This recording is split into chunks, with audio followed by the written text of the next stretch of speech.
Gaurkoan, azken egunetan gertatutako ekintzen aurrean, Lezoko Udal Gobernu Batzordearen izenean zenbait adierazpen egin nahiko nituzke. Batetik, argi diot Lezoko Udalaren egin beharra dela hiri altzaileak zaindu eta egoki mantentzea. Herritarrei zerbitzu publikoa eskaintzera bideratutako hiri altzarien aurka egindako ekintza oro gaitzesten du Udal Gobernuak. Eta halako ekintzarik berriz ere gerta ez dadin neurriak hartu ditugu.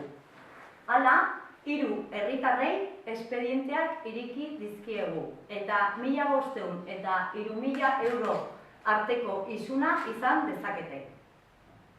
Bestetik, gogorarazi nahi dut udal ordezkariok eta brigadako zenbait udal lankideek azken egunetan irain eta mehatxuak jaso ditugula eta inolaz ere ez dugula honelakorik onartuko.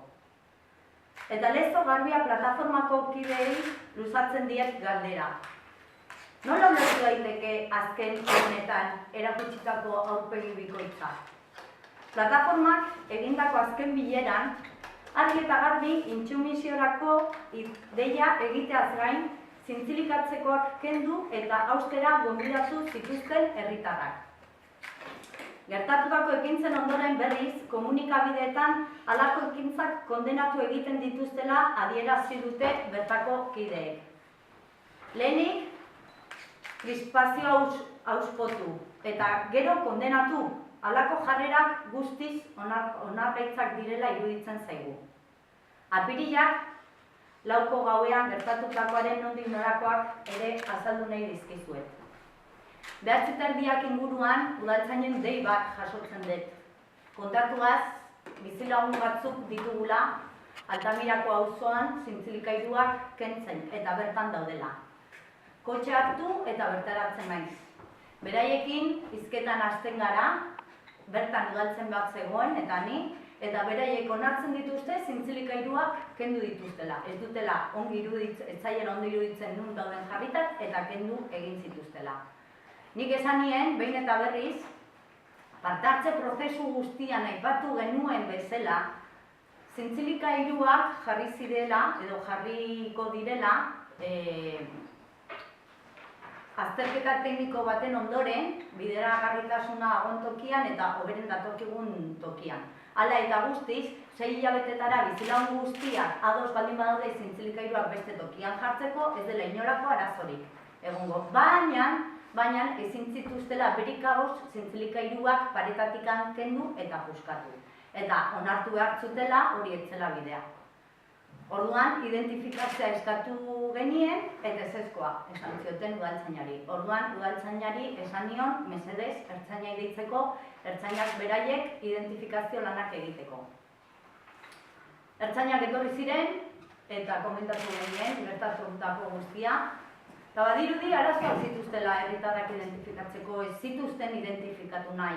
Eta behin eta berriz, telefonoz bere nagusiarekin hizketan aritu ondoren, konbentzitu nahi zidaten hori etzela bidea. Eta nik behin eta berriz, esaten nien mesedez, guk edozein prozedura administratibo irikitzeko, nortzun kontra edo nortzun izena beharko genituzkela eta mesedez identifikatzeko.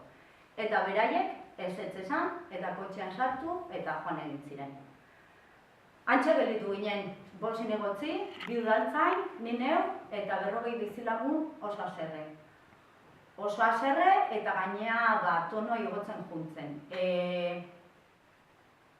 Gauzak horrela, ertzainak alde egin ondoren, tentsiuneak sortu ziren, eta irain eta mehatxuak jasan behar izan genituen. Etorri ziren ertzainen profesionaltasun eza eta bere betebeharren aurrean agertutako erakutsi zuten utzikeria salatzeko kexa formala aurkeztu dugu dagoeneko. Beharrezko neurriak har ditzagun. Guzti hau kontatuta, esan, Udal Gobernu Batzordeak ongizate iraunkorraren bidean desbideratu gabe tinko jarraituko dugula lanean. Arazoak garazo, arduraz eta iraunkortasun irizpideak lehenetsiz, 2013an 180ko inguruko gaikako bilketa emaitzak lortzeko bidean gaude.